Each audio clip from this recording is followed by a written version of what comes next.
한국인들이 전반적으로도 그렇고, 사실 노동조합에 계신 분들도 그렇고, 이 기후위기에 대한 인식은 상당히 높은 편입니다. 그리고 단지 어떤 기후위기가 실제한다, 위협이 실제한다 뿐만이 아니라, 이 위기의 근원이 지금의 이 자본주의 체제의 문제에 있다라고 하는 것까지도 이제 다 인정되는 측면들이 많아요. 뭔가 이 근본적인 변화가 없이는 기후위기 대응 제대로 못할 것이다 라고 하는 문제의식들은 많이 퍼져 있는데, 문제는 이것과 어떤 이제 구체적인 실천을 우리가 고민했을 때 그 사이의 괴리가 너무 큰 것.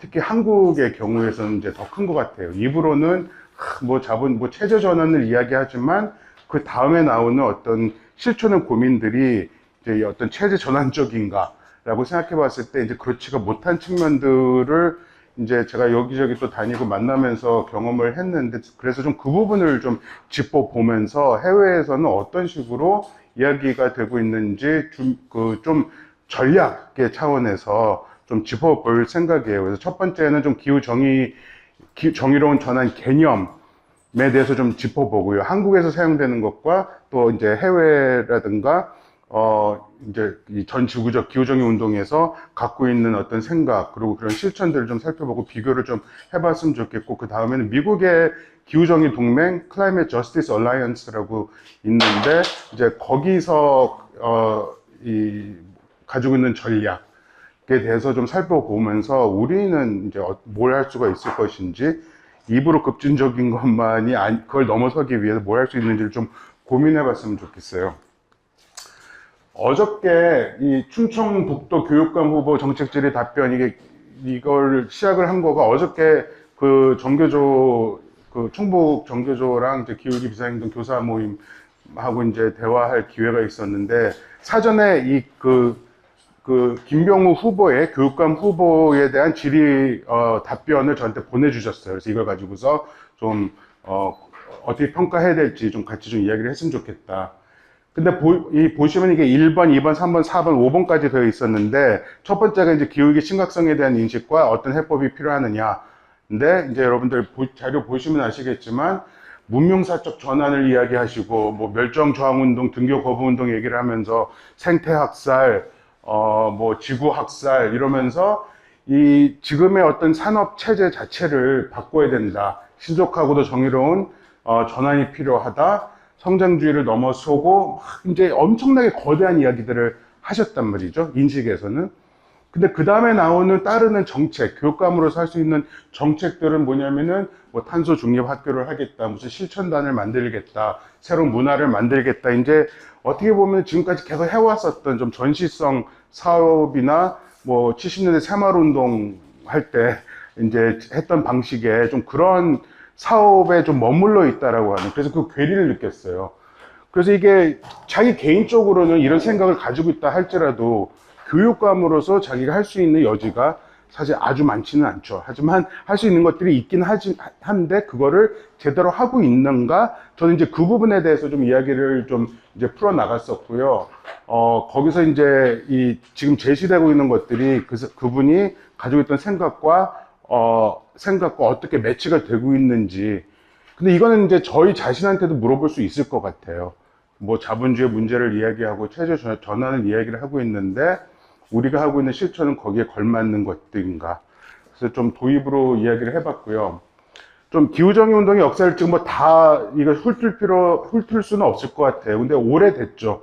2002년에 그 지구 정상회의를 기점을 해서 이제 발리 기후정의 선언이 나왔고, 2010년에 코차밤바에서 또 그 세계민중회의에서 또 선언이 나왔었고, 이것들은 이제 사실 미국에 뿌리를 둔 1980년대부터 있었던 그 이제 환경 정의라고 하는 이제 그 개념에서부터 이렇게 좀 발전되어 나온 거거든요. 근데 그 환경 정의가 뭐냐면은 미국은 지금도 이 문제가 되게 그 중요하고 큰 문제로 제기가 되고 있는데, 그러니까 흑인들이 이제 뭐 시민권을 받고 어느 정도 이제 경제적으로 성장하고 이런 측면이 있지만, 사실 모든 오염시설들이 이제 유색인종, 주로 이제 흑인이라든가 뭐 라티노들이 이제 사는 커뮤니티에 이게 다 몰려 있다는 거예요. 이게 소득 수준이 같다고 할지라도 항상 보면은 이제 그 흑인 지역이 이제 훨씬 더 그 오염이 많은 이제 이런 상황이 되고 이제 이거를 어떤 식으로 이제 이거에 대한 문제 제기. 그러니까 60년대 그 시민권 운동의 연장선상에서 사실 되게 어떤 그런 시민권 운동 그리고 사회 정의 운동, 인종 정의 운동으로서 환경 정의 이제 개념이 나왔던 것이고요. 발리 선언에서도 이제 미국에서 1991년에 그 유색 인종 무슨 컨퍼런스가 있었는데 거기서의 이제 그 환경 정의 개념 원칙들 거기에 이제 기반해서 우리가 이제 기후 정의 원칙을 만든다 이런 얘기를 했었죠. 거기서 이야기된 거가 뭐 Mother Earth 이래가지고 어머니 지구를 이야기를 하는데 이제 되게 생태주의적 관점을 이제 명확하게 하는 거죠. 그러면서 이제 당사자로서의 어떤 그런 뭐 남반구 지역이라든가 도서 지역이라든가 선주민들의 이제 권리를 이제 선언을 이제 하는 거였습니다. 그리고 이제 그게 코차바바 민중협약에서 이제 다시 이제 뭐 재확인 혹은 이제 강화가 됐었고 이제 요때는 그 2008년 세계 금융위기의 맥락 그리고 또 2009년 그 코펜하겐에서 열렸던 콥15가 이제 완전히 이제 이 실패를 하면서 그거에다 이제 대안으로서 우리가 이제 나서야 된다라고 하는 이제 그런 문제의식으로 나왔었죠. 되게 이제 반기업적, 그리고 그 정부, 그 북반부 정부들에 의해서 주도되고 있는 국제기후위기 대응에 대한 강력한 문제 제기이고, 남반구와 선주민, 그 도서국가들의 자기 결정권, 기후위기 대응에서 이제 이거를 이제 명확하게 한 거죠. 그러니까 이제 우리가 지금 이야기하고 있는 뭐 당사자 중심 이제 이런 것들이 이제 사실 이런 한 20년 동안의 그런 역사를 이제 가져온다고 보면 되고요. 이제 최근 들어서는 이제 미국 같은 경우는 키스톤 파이프라인 그 이제 싸움이 이제 한국에서 밀양 같은 식으로 막 겨울을 거치면서 2016년, 17년 이 전쟁 같이 이제 벌어진 적이 있었고 거기에 미 전역에서 이제 막 다 결합을 해가지고서 이제 막 싸웠어요. 그러면서 뭐랄까요. 이제 그 전까지 미국의 이제 좌파 진영, 사회주의 진영, 노동운동과 뭐 환경 정의 혹은 기후 운동이 이제 결합하게 되는 되게 중요한 이제 계기가 됐었고 질적으로 이제 이렇게 확장되는 그런 계기였습니다. 그 알렉산드리아 오카시오 콜테스가 거기에 결합을 하게 되면서 이제 뭔가 이제 깨우침이 있었고 돌아가는 길에 이제 그거를 그 인스타에다가 올린 게 있는데 이제 얼마나 자기가 여기서 깨쳤는가와 우리의 이제 운동의 방향이 어떻게 나가야 하는가 이런 부분들을 이야기를 하게 돼요. 그러면서 이제 미국에서 2018년에 AOC는 이제 뭐 의원이 당선이 됐었고, 이때가 또 버니 샌더스가 이제 또 막 사회주의 얘기하면서 막 이제 뜨면서 미국은 이제 좌익화가 되던 시기였었고요. 2018년에는 그레타 툰베리의 미래를 위한 금요일 글로벌 전지구 파업이 이루어지고, 멸종 반란이라든가 이제 이런, 주로 이제 젊은 층에서 시작된 이제 국제적, 이때까지는 이제 기후 정의 운동이라고 부르진 않았어요.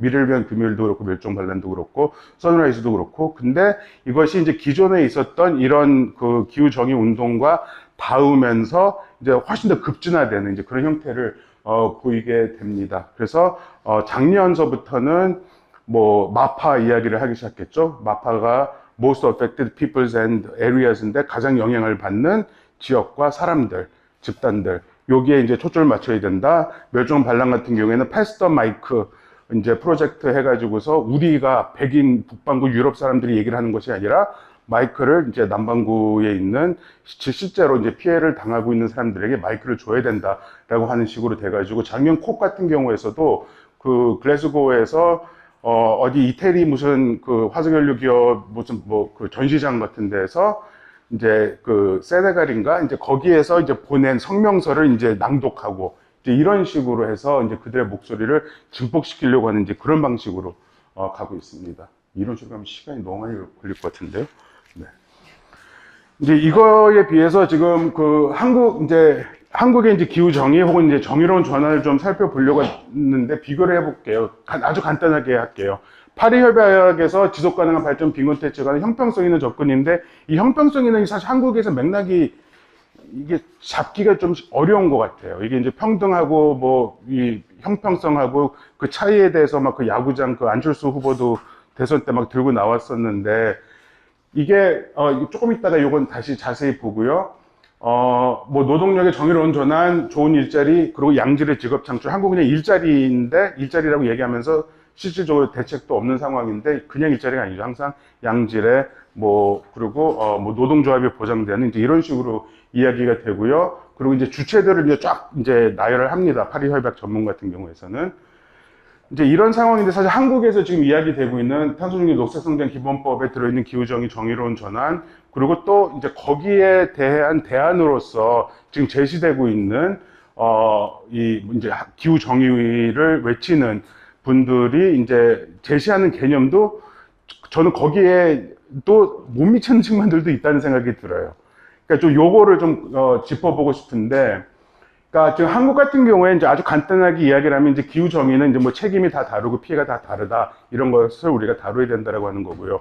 정의로운 전환 같은 경우에는 기본적으로 피해를 최소화하자, 보호와 지원을 하자, 요거 중심으로 가고 있는 거거든요.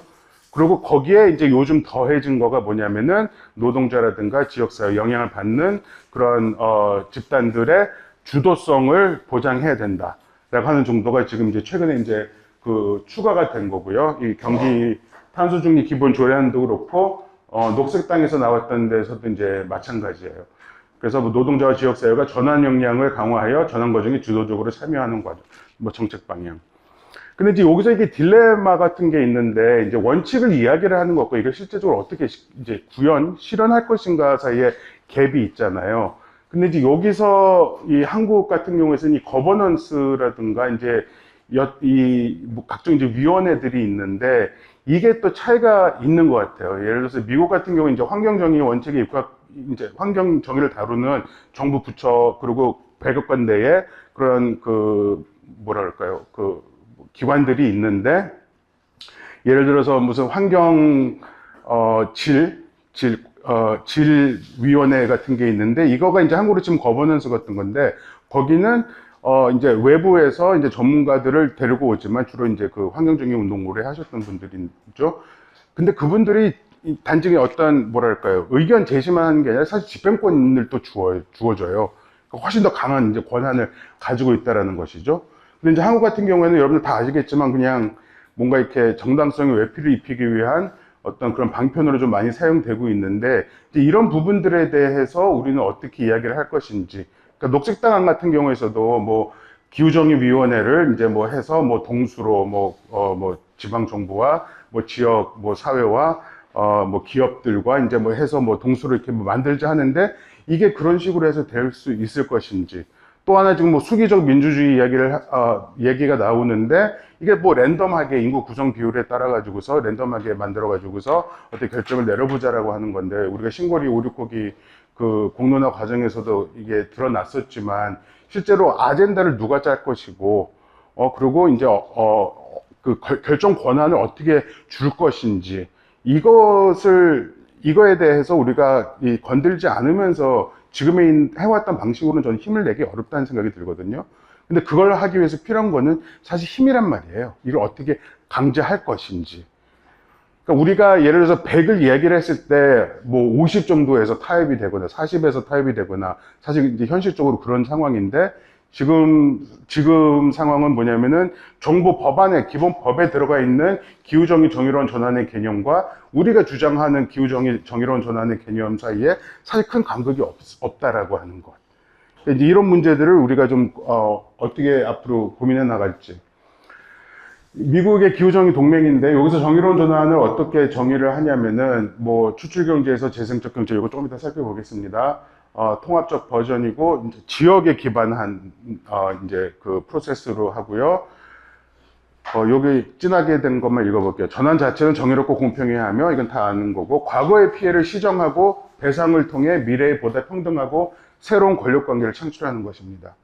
그러니까 사실 우리가 하는 논의에서 없는 거가 이 권력 관계를 어떻게 바꿀 것인가, 권력을 어떻게 강화할 것인가, 우리가 하는 실천이라든가 기후위기 대응의 계획들이 우리의 권력을 얼마만큼 강화시킬 수 있는 그런 전략적 계획 속에서 배치되고 있는가, 이 부분이 이제 빠져 있는 부분이 아닌가, 좀 그런 생각이 들고요. 요거는 미국의 2019년 2월에 나왔었던 그린 뉴딜 결의안, AOC하고 에드 마키하고 이제 같이 공동 발의를 했었는데 통과는 되지 않았어요. 근데 이제 여기서도 보면은 뭐 다른 건 안 볼게요. 이 5대 목표 중에서 맨 마지막을 보시면은 오늘날 존재하는 미래에 있을지 모를 과거에 존재했던 뭐 원주민 유사 커뮤니티 이주자 뭐 쭉 이제 그러니까 한국에서 흔히 이제 취약계층이라고 이야기되는 이제 이 집단들에 대한 역사적 억압을 멈추고 미래에 있을 수 있는 억압을 막고 그리고 과거의 부정의를 바로잡는다라는 얘기가 나와요. 그래서 이게 지금 그러니까 어떻게 보면 이제 제가 전해드리려고 하는 지금 세계 기후 정의 운동에서 가장 중요한 부분이거든요. 우리가 책임의 문제를 얘기를 한단 말이죠. 기후위기 유발 책임의 문제를 얘기하는데 그 책임을 어떻게 물을 것인가에 대한 건데 그리고 이 피해가 지금 앞으로 있을 게 아니잖아요. 지금까지 피해가 있어 왔는데 그럼 그 피해는 어떤 식으로 우리가 이제 또 다룰 것인가. 그래서 옛날에는 이제 이전까지는 뭐 적응을 위해서 뭐 지원을 해라라는 식이었는데 최근 들어서는 배상을 하라라고 요구를 하고 있죠. 세계 기후 정의 운동에서. 그리고 손실과 피해라고 하는 로스 앤 데미지라고 이제 작년 그 코업 26에서도 엄청나게 논쟁이 됐었는데 사실 이제 안건으로 다뤄지지도 못했었죠. 근데 이 손실과 보상이라는 개념이 뭐냐면은 그러니까 미티게이션 그러니까 이 완화, 그러니까 온실가스 감축하고 뭐 흡수를 많이 하고 이제 이런 게 있고 이제 이 뭐 홍수가 오건 뭐 떼약볕이 비추건 여기 이제 어떻게 적응할 것인지 농업에서부터 일상생활에서부터 이제 이런 게 다루는데 이거를 넘어서는 이미 뭐랄까요? 이 공동체들이 파괴된 데가 많잖아요. 뭐 홍수로 인해 가지고서 해수면 상승으로 인해 가지고서 혹은 가뭄으로 인해 가지고서 그 피난민이 아니고 뭐라 그러죠? 난민, 이제 기후 난민들이 이제 발생을 하고 이런 상황들이 있는데 이런 부분들에 대해서는 어떻게 이걸 단지 뭐 어디다가 캠프 만들고 이런 식으로 될 수 있는 게 아니잖아요. 그럼 그 책임이 누가 있느냐? 온실가스를 많이 배출했던 북반구에 있는 것이고 대기업들이 있다고 한다면은 그들이 지원을 해라가 아니라 시혜적인 지원이 아니라 너네들 그 책임에 따라서 배상을 하라라고 하는 지금 요구를 하고 있고 올해 COP27에서도 요거 되게 중요한 문제로 대두가 될 것입니다. 그래서 지금 요 그냥 넘어갈게요. 한번 보세요. 그러니까 어떤 식으로 지금 미국에서 노동조합과 이제 뭐 기후 단체들과 연대를 해가지고 이제 되게 이제 어떤 교차적인 그런 접점들을 이제 만들어내는 좀 그런 측면이고요. 그 미래를 위한 금요일 이제 작년에 그 쉘의 그 주주총회가 열렸을 때 이제 그 캠페인이 이거였어요. Shell should fall이에요. Shell must fall. 뭐냐면은 쉘은 무너져야 된다라고 하는 거였는데 그러면서 이제 주장하는 게 이런 거죠. 이 뭐 정의로운 전환, 에너지 민주주의, 공동체와 생태계에 배상금을 지급하고 법적, 경제적, 정치적 수단 등 가능한 모든 수단을 동원해서 쉘을 해체해라라고 하는 이야기를 하고 있어요. 그러니까 지금 사실 이제 이건 또 기후 정의 운동 안에서도 좀 제 왼쪽에서 나오는 이야기들이긴 하지만 사실 이런 얘기들이 나와줘야지 이게 판이 쫙 열리면서 우리가 할 수 있는 그런 행동이라든가 주장의 여지들이 많아지는데 한국에서 이런 얘기들도 이제 전혀 안 나오고 있는 상황이고 쉘 같은 경우에는 이제 엑선 모빌도 그렇지만 옛날에 다 80년대 70년대 다 연구 용역을 줘가지고 자기네들이 이렇게 했을 때 어떤 기후에 영향을 미칠 것인가 연구를 다 했어요. 그 결과는 우리가 지금 다 알고 있는 것들이고 근데 이제 거기에 대해 그걸 이제 숨겨오고 이런 것 때문에 이제 그 책임을 이제 물어야 된다라고 하는 이제 목소리가 큰 거고 그저께였죠. 이제 또 런던에서 그 주주총회가 열렸는데 거기에 이제 또 멸종 반란 활동가들이 안에 한 40-50명 들어가 가지고서 막 노래 부르고 막 안팎에서 이제 막 데모를 해 가지고서 한 40-50분 정도 이게 정회가 되는 이제 이런 사건이 벌어졌어요. We will stop you. 이 노래를 이제 막 계속 막 그 안에서 이제 불렀는데 찾아보시면 재미있습니다. 우리 같은 경우에도 이제 뭐 포스코라든가 이런 주주총회 할 때 그 앞에 가서 우리가 이제 이 이야기를 하고 있는데 실질적으로 그러니까 지금 우리가 이제 해왔던 방식이라고 하는 거가 우리는 이런 의견입니다. 표현하는 것 어떻게 보면은 어디 가서 이제 피켓팅하는 혹은 어떤 그 퍼포먼스 이제 성인데 실질적으로 이제 어떤 대결적인 상황을 우리가 지금 만들어내고 있는가라고 하는 부분을 좀 돌아봤으면 좋겠고요. 뭐 이것도 여러분들 많이 보셨겠지만 이제 마파 이야기를 하는 건데 이 요구가 작년 9월 글로벌 기후학교 파업 때 그 미래를 위한 금요일에서 나온 거예요. 여기서 하는 주장도 뭐냐면은 역사적으로 부정의한 체제를 통해 이득을 받던 가장 부유한 엘리트들에 의한 배상 북반구의 급격한 배출량 감축, 이제 공정한 백신 공급, 부채 탕감, 그리고 이제 민주적인 기후 금융, 이런 주장들을 하고 있어요. 이런 주장들은 한국에서 정말 없는 주장들이죠. 한국에서 되게 없는 주장들인데 이런 부분들에 대해서 좀 같이 얘기를 해봤으면 좋겠고요. 이런 식으로 하다 보니까 이제 멸종 저항 같은 경우, 멸종 반란 같은 경우도 영국에 지금 보수 토리당이 정권을 잡고 있음에도 불구하고 사실 문재인 정부보다 훨씬 더 왼쪽에서 더 급진적인 이제 기후 정책을 혹은 더 진심인 이런 모습을 좀 보여줘가지고서 어쨌든 이제 이 사회운동 연구자들 사이에서는 그런 식의 어떤 급진적인 주장과 행동이 이 영국의 어떤 전체적인 여론을 이제 움직이고 있다. 사실 영국에서 욕은 엄청 먹어요, 멸종 반란이. 그러니까 이 뭐 여론조사 같은 거 해보면은 멸종 반란 지지하는 사람들보다 싫어하는 사람들이 2배가 넘거든요. 그러니까 막 지지를 받는 건 아닌데 그럼에도 불구하고 이제 전 사회적인 어떤 여론 구도 이걸 이제 옮기고 있는 거죠. 전장현이 이제 사실 그거를 어느 정도 제일 잘하고 있는 것 같아요, 한국에서는.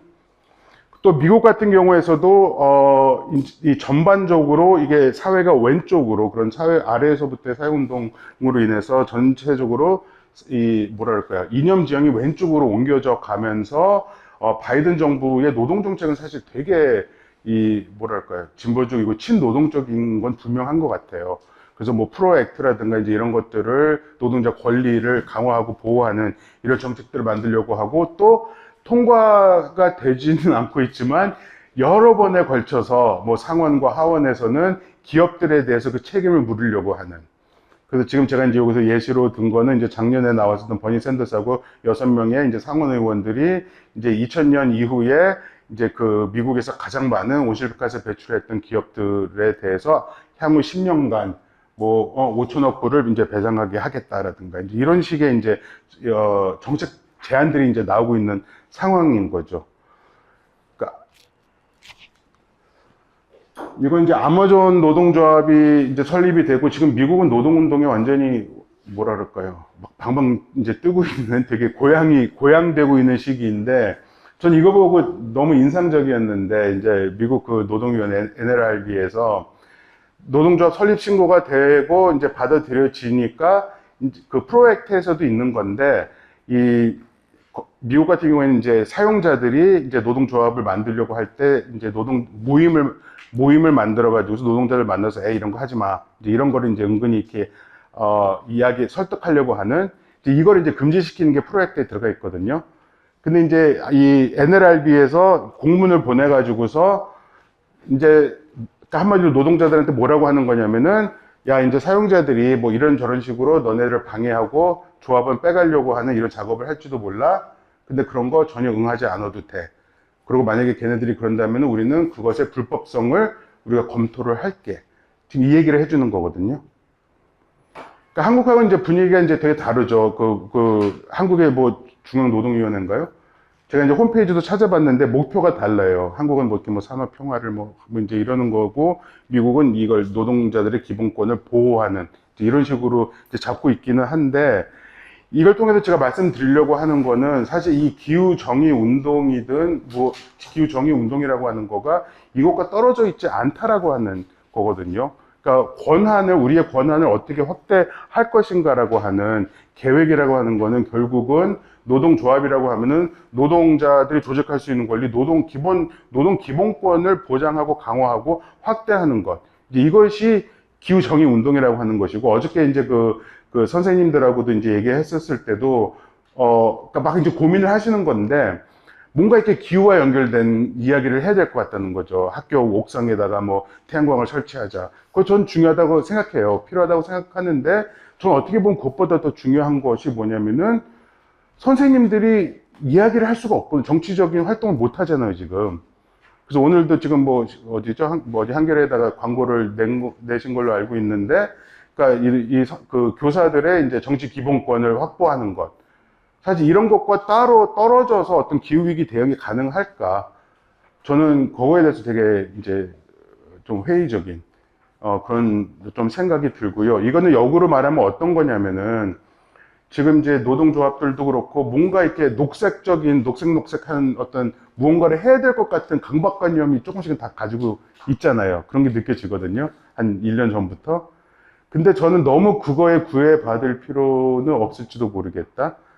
그러니까 기후를 포기하고 그냥 우리 뭐 권리 투쟁만 계속 하자라고 하는 게 아니라 우리가 그 권리 투쟁을 하는 방향을 어떻게 연결시킬 것인지에 대한 고민 속에서 그런 권리 투쟁이 이루어져야 되지 않을까 하는 생각이 들고, 결국 당사자가 주도하는 정의로운 전환이든 기후위기 대응이라고 하는 거는 이게 자기 결정권의 문제거든요. 당사자들이 우리가 이건 할게, 우리가 할 수 있어, 우리가 대안을 제시할게.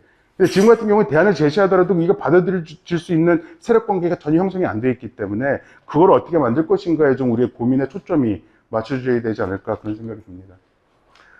이거 많이 보셨을 거예요. 2018년도에 나왔던 정의로운 전환의 사회변혁, 구조개혁, 관리개혁, 현상태하고 얼마나 이제 포괄적인가. 이거 개념 갖고 많이 이제 여기저기서 소개가 많이 됐는데, 여기다 이제 제가 한번 쭉 나열을 좀 해봤어요. 그러니까 넣어본 거예요. 미국 기후정의동맹은 이제 가장 근본적인 변화를 추구하면서도 이제 포괄적으로 이제 많은 이들에게 이제 혜택을 주는 방식인 거고, 이제 한국에서는 이제 되게 모범적인 것처럼 이제 여겨졌었던 독일 루르 지방의 이제 그 석탄 광산 노동자들의 정의로운 전환이라고 하는 거는 지금 요 끝에 와 있죠, 사실. 여기에. 그리고 EU 그린 뉴딜이 있고, ITUC랑 ILO는 이건 이제 저자들이 여기다 이런 식으로 해놨던 거고요. 지금 미국의 그린 뉴딜, 그리고 바이든 정책, 그리고 제가 보기에 지금 한국에 그러니까 제가 이걸 통해서 우리는 어디에 있는가, 우리가 하는 주장이라든가, 우리의 실천은 어디에다 위치 지을 수 있을 것인가. 그러니까 우리가 이제 이런 걸 보더라도 항상 이렇게 이런 게 있네. 뭔가 어떤 지적 호기심을 이렇게 자극하는 방식으로 접근했던 게 좀 크지 않았나, 저를 포함해서 좀 그런 게 있었던 것 같은데, 우리는 어디에 있는가를 좀 고민을 좀 해봤으면 좋겠다. 제가 생각하기에 근본적인 이걸 다 하려고 하는 것 같아요, 한국의 기후정의운동은. 근데 그거가 가능할까라는 생각이 들고, 좀 이게 스펙트럼이 또 필요한 것도 있지만, 좀 우리는 만약에 우리가 사회 변혁까지는 아니더라도 구조 개혁이라도 하려고 한다면은 우리에게 필요한 요구들, 주장들은 사실 그것보다 더 커야 되잖아요. 더 나간 것들이어야 되잖아요. 이제 좀 이런 어떤 전략적 고민이 좀 필요하지 않은가 하는 생각이 좀 들어요. 아까도 말씀드렸던 미래를 위한 금요일이라든가 멸종 반란 같은 경우에는 사실은 처음에는 기후 정의에 대한 개념이 별로 없었고, 오실가스 감축하자, 미래, 이런 얘기를 했는데, 거기도 이제 확장이 되면서 남반구, 아프리카라든가, 남아, 인도라든가 이런 데 활동가들과 연결이 되면서 깨진 거예요. 얼마 전에 이제 그레타 툰베리의 인터뷰가 되게 길게 나온 게 있었는데, 자기 이 궤적을 변한 것. 그래서 이제 더 이상 자기를 조명하지 말아 달라, 이 얘기는 이제 작년부터 하기 시작했는데, 과학 얘기만 해서는 안 된다라는 얘기를 하고, 이게 결국 이 기후위기 대응이라고 하는 거는 결국 사람들의 삶의 문제이고, 그 당사자들이 어떻게, 이 기후위기 속에서 삶의 조건들을 마련해가고 구축해가는 것이 문제이다라는 얘기를 해요. 그렇게 봤을 때, 이제 처음에는 어떻게 보면은 무슨 아주 정치적이지도 않고 그냥 온실가스 감축 기후위기 대응이라고 하는 이제 이 젊은 층의 그런 어떻게 보면 나이브한 운동으로 시작을 했다가 이게 엄청나게 지금 급진화되면서 뭔가 근본적인 어떤 변화를 요구하는 이제 이런 식으로 가고 있다고 볼 수가 있을 것 같습니다. 네, 이제 지금부터는 이 미국 기후정의 동맹에서 이제 아까 말씀드렸던 좀 전략이라고 해야 될까요? 좀 이거를 말씀드리고 싶은데, 이제 기본적으로 이게 이제 정의로운 전환의 어떤 체제 전환의 조감도 프레임워크가 되는 거죠. 프레임워크인데 기본적으로 추출 경제에서 재생 경제로 전환이 필요하다라고 하는 거예요. 여러분들 추출 경제에 대해서 얼마나 익숙하세요? 추출 경제. 네. 한번 살펴볼게요. 이 나오미 클라인이 한국에도 번역됐죠. 이것이 모든 것을 바꾼다? 라는 책의 5장에 이제 이 한국에서는 번역을 채취주의라고 했더라고요. 근데 추출주의라고 하는 거가 결국은 나무를 베거나 땅에 있는 금을 캐내거나 이래가지고서 그걸 팔아서 이제 형성되는 경제를 이제 추출 경제라고 했었는데, 이게 기후위기 상황에서 기후정의 활동과 이론가들에 의해서 이게 이제 확대가 되는 건데, 뭐 다 읽진 않겠습니다만은 지구와의, 그리고 또 이 다른 사람들과의 비호혜적인 관계, 테이킹, 취하기만 하는 관계, 돌려주지 않으면서, 그러면서 이제 계속 어떤 파괴적인 파괴를 야기하고, 끊임없이 인간과 뭐 자연, 그다음에 뭐 인간과 인간과 다른 동물들 사이에 위계를 만들어내는 이제 이런 관계를 말을 하는 거예요.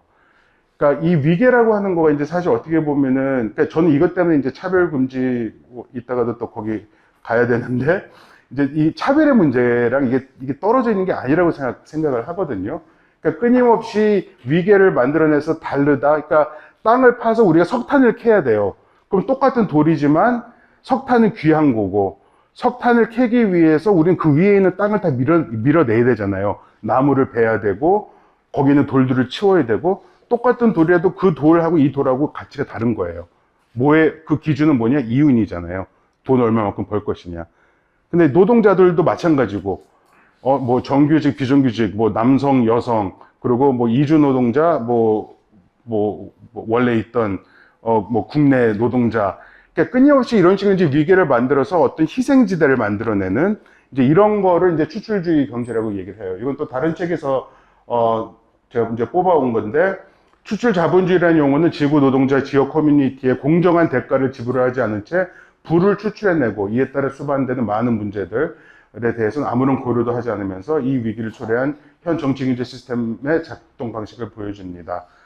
이윤, 진보, 기술의 이름으로 착취를 정당화하는 희생지대를 만들어냅니다. 이런 거죠. 그러니까 뭐냐면 이제 이윤을 위해서 끊임없이 뭔가를 생산해놨는데 쓰레기가 나오잖아요. 그럼 그 쓰레기 어떻게 할 거예요? 어딘가 보내야 되잖아요. 그 쓰레기들이 지금 다 무슨 아프리카라든가 태평양 섬들에 지금 막 쌓이고 있고, 그죠? 우리가 옷을 사가지고서 이제 좋은 옷들 뭐 기부한다 그러잖아요. 그 통 같은 데 넣잖아요. 그럼 그거 다 어디로 가느냐? 그것도 다 아프리카로 가거든요. 근데 그거가 거기에 경제 구조를 또 완전히 와해시켜요. 거기는 의류, 섬유 산업이 발전이 안 되는 거가 그런 것들이 너무 싸게 이게 돌아다니니까 거기 산업이 이게 되지를 않아요. 쓰레기는 계속 늘어나고. 방글라데시에서 몇 년 전에 또 그거 뭐 1,000몇백 명 죽었잖아요. 건물이 무너지고. 그리고 그런데 강가 같은 데 보면 색깔이 막 초록색, 분홍색, 뭐 보라색, 뭐 염료 때문에. 그러니까 이제 그런 식으로 끊임없이 희생지대를 만들어내는 방식으로 지금 가고 있는 것. 이거가 이제 마파를 우리가 끊임없이 만들어내는 거. 마파를 우리가 드러내야 된다라고 하는 거가 그런 희생지대가 있어서는 안 된다라고 하는 추출 경제를 넘어서는 재생 경제가 필요하다라고 하는 이제 그런 주장으로 보시면 될 것 같습니다. 그래서 다시 돌아오면 이거 다 구체적으로 보지는 않을게요. 하지만 뭐 경제와 생태의 관계, 기본적인 세계관, 목표, 노동을 어떻게 볼 것인지, 정치 거버넌스를 어떻게 할 것인지, 좀 미국적 맥락이 좀 많이 있긴 한데, 이 식민주의적 관점이라고 하는 것도 결국은, 이제 소비주의와도 연결되지만, 어떤 희생지대가 있다라고 하는 것을 뭐 알든 모르든, 그러니까 신경을 안 써도 되는, 사실 그런 식의, 사고라고 볼 수가 있고요. 이제 여기서 중요한 건 요거거든요. 여기서 어떤 식으로 이제 전환을 할 것인가의 문제인데, 요거가 이제 그 다음 슬라이드입니다. 정의로운 전환을 위한 이제 메타 스트래티지라고 하는데, 메타 전략이라고 하는데, 여기서 6가지의 이제 기본적인 어떤 원칙을 제시를 해요. 첫 번째는 이제 해악과 맞선다. 해악과 맞선다라고 하는 건데, 뭐 추출 산업 이런 어떤 착취 구조에 저항한다라는 것이고요. 두 번째는 우리는 해악과는 맞서요. 제가 보기에 한국의 사회운동이 제일 잘하는 거는 노동운동 보면 반대예요. 반대를 하고 뭔가 어떤 나쁜 정책이 있으면 우리가 힘 잘 쓰면은 막을 수는 있어요. 근데 우리가 못하고 있는 거가 뭐냐면은 새로운 어떤 대안, 경제를 건설하는 건데, 여기는 이제 풀뿌리 조직화에 기반하는 거고, 미국의 이제 이 기후정의 운동은 노동조합도 마찬가지지만 사실 되게 로컬 베이스예요. 다 지역마다, 지역 커뮤니티하고 이제 연결되는 이제 방식인데, 여기서, 뭐라 그럴까요? 이제 어떤 경제 시스템을 만들어내는 거예요. 뭐 클리블랜드가 이제 많이 유명해졌는데, 클리블랜드에서 무슨 뭐 협동조합 같은 방식으로 공공적인 방식의 어떤 그 재생에너지 공간과 뭐 공공적 서비스들을 이제 제공해주는 이 공적 소유에 기반한 그런 어떤 모델들을 이제 만들어내고 있는 것이고, 이런 것을 통해서 우리의 정치적 권력을 확대를 하고 또 이런 모델들이 다른 지역에서도 뭐랄까요, 채택이 되고 또 활용되고 반복이 될 수 있는 이제 이런 식으로 지금 잡고 있고요. 또 중요한 거는 그걸 위해서 또 절대적으로 필요한 거는 이제 룰을 바꾸는 거죠.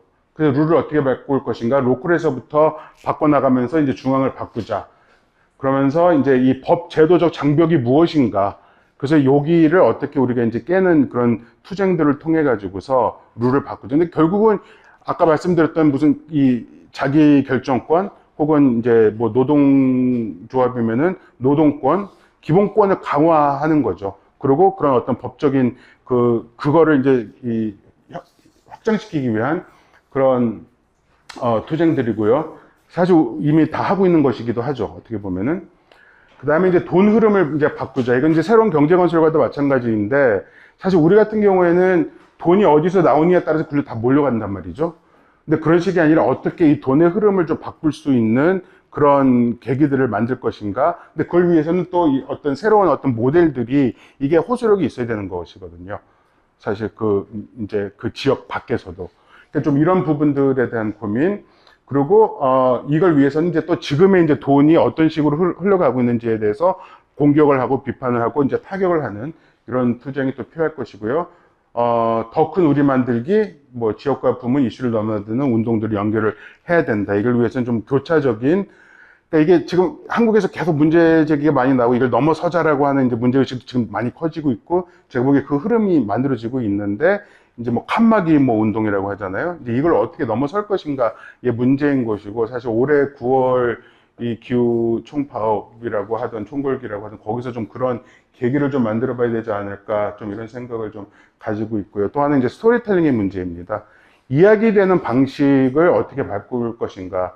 그러니까 이제 영어로 하면은 이제 change the narrative, change the story 뭐 이런 식으로 해서 이야기되는 방식을 바꾸자인데, 여기서 또 중요한 거가 이 용어예요, 용어. 근데 사실 우리가 사용하는 많은 용어들이 우리도 사용하고 뭐 자본가들도 사용하고 정부도 사용하고 이런 용어들이 많잖아요. 제가 문제의식 크게 느끼는 예를 들어서 취약계층 같은 거. 우리가 취약계층이라고 하는 순간 벌써 시혜의 대상이고 뭔가 보호해줘야 될 대상이잖아요. 이거에 대한 대안은 무엇인가? 지금 뭐 당사자 이야기를 하고 있지만 사실 뭔가 좀 약한 것 같은데, 좀 이런 부분들에 대해서 이런 부분들에서부터 뭔가 좀 우리가 좀 고민을 하면서 이야기되는 방식, 그 언어 구조를 어떻게 바꿀 것인가에 대해서도 좀 고민이 좀 필요할 것 같아요. 다시 말씀드리지만 이제 이런 거는 요거예요. 요걸 바꾸기 위한 그런 전략들을, 정치 전략을 우리가 어떻게 만들 것인가, 어디에 초점을 맞출 것인가, 우리가 공격해야 될 건 무엇이고 건설해야 될 건 무엇인가에 대한 문제의식들이고요. 다 이제 기후정의 동맹입니다. 그 민중적 뭐 해법의 렌즈, People Solutions 렌즈 하는데, 여기서도 어떤 우리가 정책을 제안을 하거나 뭐 법안이든 이런 걸 할 때 우리가 고려해야 될 네 가지 이제 원칙 같은 거죠. 그래서 첫 번째는 누가 결정을 내릴 것인지, 누가 결정을 내리는 것인지. 이건 다른 식으로 얘기하자면 한국의 거버넌스 구조 같은 데서 우리가 할 여지가 없다고 한다면 그걸 들어갈 필요가 있는 것인지. 그러면은 만약에 거기에 대해서 어떻게 대응할 것인지, 들어가든 말든. 사실 이런 부분들에 대한 고민이 필요한 거고, 두 번째는 누가 이득을 볼 것인지, 그리고 누가 피해를 볼 것인지, 누가 손해를 볼 것인지. 그러니까 사실 무엇을 얻고 무엇을 이제 잃을 것인가에 대한, 제가 보기에는 그래도 민주노총이 한국에서 제일 잘하는 것 같아요. 이 거버넌스 관련돼서는 제일 잘하고 있는 것 같은데, 이게 뭐 민주노총이 아주 잘하고 있다라고 하는 것보다는 한국 사회운동이 전반적으로 너무 못하는 측면도 좀 강한 것 같긴 한데, 어쨌든 이걸 통해서 무엇을 얻고 누가 이익을 얻는 것이고, 궁극적으로 내가 1을 얻는데 자본가들이 10을 얻는 거면 이 싸움, 이거 내가 얻는 거라고 봐야 되는가. 사실 이런 고민들이 이제 필요한 거죠. 그리고 마지막에는 이런 것들이 어떻게 권력 재분배에, 그러니까 한마디로 우리의 권력 확장에 기여할 수 있는가라고 하는.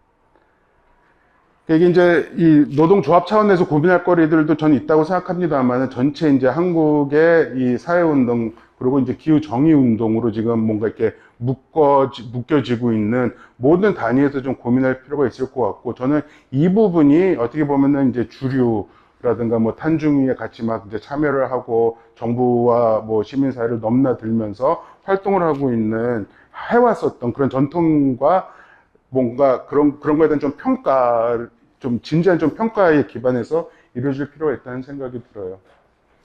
하나의 사례로 아까 그 미국의 그 카운슬 오브 이코노믹 퀄리티, 그 환경 질위원회 말씀드렸었지만, 이제 이게 그 미국의 지금 환경, 그러니까 정의 40 그 프로젝트가 있어요. 그 연방정부에서 쓰는 모든 예산은 지역의 그 이제 당사자들이 마파가 직접적으로 그들에게 이제 혜택을 줄 수 있는 방식으로 예산이 쓰여져야 된다라고 하는 거고, 근데 이제 사실 이제 뭐 한국도 그렇지만 그 지방 정부 같은 데서는 그래도 이렇게 하면은 혜택을 주는 것이라고 얘기할 수 있지 않을까, 이런 또 꼼수들이 있긴 합니다만은, 이제 기본적인 원칙들이 이렇게 잡혀 있어요. 지역사회 건강을 보장하고 오염을 감소시키는 것, 정의로운 전환이고요. 근데 여기서도 보면 이제 일자리, 그러니까 공동체 부 소유권 강화, 이제 이 공적 소유를 어떻게 늘릴 것인가, 이 문제랑 연결된 것이고요. 그 다음에 건강한 일자리 노조 가입 보장하는 것, 취업 보장하는 것, 이제 이런 것들이 이제 들어가 있는 거예요. 그리고 기후정의와 회복 탄력성, 이건 이제 적응의 문제에 더 강하고, 이 당사자 중심주의 부분에서는 그러니까 지역사회가 지지받지 못하는 프로젝트는 못하게 되는 거예요. 개발 프로젝트 같은 거. 지금 이것 때문에 미국 여기저기서 난리가 나고 있고, 공화당에서는 엄청나게, 민주당 안에서도 반대가 많지만, 이걸 둘러싸고 많은 싸움들이 벌어지고 있는데, 뭐냐면 지역사회에 이게 권한이 있기 때문에, 사실, 그러니까 실질적인 비토권을 가지고 있는 거예요. 이게 권한이잖아요. 이게 권력이고. 그러니까 사실 이런 것들을 어떻게 구축해 나갈 것인가라고 하는 것을 좀 고민할 필요가 있을 거다라는 생각을 해 봅니다. 넘어갈게요. 이거는 그냥 넘어갈게요. 기후정의 선언 2021에 있었던 내용들인데, 그러니까 뭔가 이제 기후정의 동맹, 지금 이제 기후정의 동맹으로 많이 참여를 하고 있는데, 여기서 하려고 저희가 이제 계획하고 있는 것도 크게 다르지 않다라는 좀 이야기를 나누고 싶고요. 이제 몇 가지 그 미국에서 좀 또 시도되고 있는 이제 전략 같은 건데, 이 상호 부조라고 하는 거, 이제 아나키즘에 이제 뿌리를 두고 있는 거고, 최근에는 그냥 뭐랄까요, 이렇게 이렇게 도와주는 것, 성금 내고 이제 이런 식으로 이야기가 많이 되고 있는데, 이 상호 부조를 어떻게 이제 다시 혁명적으로 재발견, 재구성 해낼 것인가, 사회적 연대의 무기로 이걸 만들 것인가에 대한, 특히 지역 사회에서. 그러니까 이게 이 상호 부조가 그 미국 그 지역 사회에서의 그런 노동조합과 이제 그 지역의 어떤 유색인종이든 사회정의운동과 연결하는 되게 중요한 역할을 하고 있거든요. 또 하나는 아까 말씀드렸던 이제 스토리텔링의 문제고요. 되게 다양한 방식으로 스토리텔링 워크샵들이 벌어지고 있고, 이야기를 어떤 식으로 풀어내야 될지, 그러니까 되게 다양한 수준에서 이루어져요. 이거는 뭐 기업 차원에서도 스토리텔링 어떻게, 너가 일하면서 어떤 스토리텔링, 이런 거가 뭐 성과급에 또 들어가기도 하기도 하고, 운동 차원에서는 이거를 어떻게 더 설득력 있는, 더 생생한 그런 이야기들을 만들어낼 것인지를 찾아내기 위한 방안으로. 그러니까 기후정의 운동에서 되게 활발하고요. 페미니즘 운동에서 되게 강하고, 노동운동은 아직까지 상당히 약한 편이긴 하지만, 사실 이제 지역 차원에서는 많이 같이 진행되고 있는 측면이 많이 있습니다. 그리고 요거 하나, 이제 그러니까 미국 같은 경우에 AOC도 그렇고, 뭐 스쿼드라고 하는 그런 이제 의회에 들어가는 활동가들이 그냥 들어간 게 아니거든요. 그러니까 한국 같은 경우 지금도 지선이 벌어지고 있는데, 이 제대로 된 트레이닝 프로그램 같은 게 없잖아요. 한국에는. 근데 이런 부분들을 우리는 어떻게, 그러니까 그냥 너네가 알아서 잘 해봐를 넘어서지 못하는, 그러니까 진보 정당 같은 경우에는 뭐 그 안에서 워크숍을 하거나 몇 차례 워크숍 정도로 이제 뭐 이렇게 땜빵을 하는 이제 방식인데, 이제 미국도 그렇고 사실 돈이 많이 돌기 때문에 그런 쪽으로. 근데 되게 많은 이 트레이닝 프로그램들이 있어요. 얘네들은 for profit이에요. 또 수익을 이제 만들기 위해서 하는 건데, 지금 이제 미국의 그러니까 연방서부터 지역 그 의회까지 되게 많은 정치 활동가들, 그리고 뭐 선라이즈 무브먼트라든가 이런 그 노동운동가들도 사실 이런 데서 트레이닝을 하거든요. 그 이런 데서 뭐 스토리텔링이라든가 뭐 사회적 부조 어떻게 이런 것들이 다 이야기되고 있는데, 지금 한국에 이런 프로그램이 없어요. 민주노총에서 요즘 작년부터 청년들 이렇게 같이 뭐 하는 이제 프로그램이 있잖아요. 되게 좋은 건데, 좀 그런 부분들 어떻게 확장할 것인가? 그러면서 어떻게, 이것도 이제 사실 자원이 있어야지, 돈이 있어야지 이제 가능한 것이긴 한데, 좀 이런 부분들도 좀 큰 틀에서 좀 고민해 봤으면 좋겠다라는 생각을 합니다. 뭐, 이것도 그냥 넘어가도록 하겠습니다.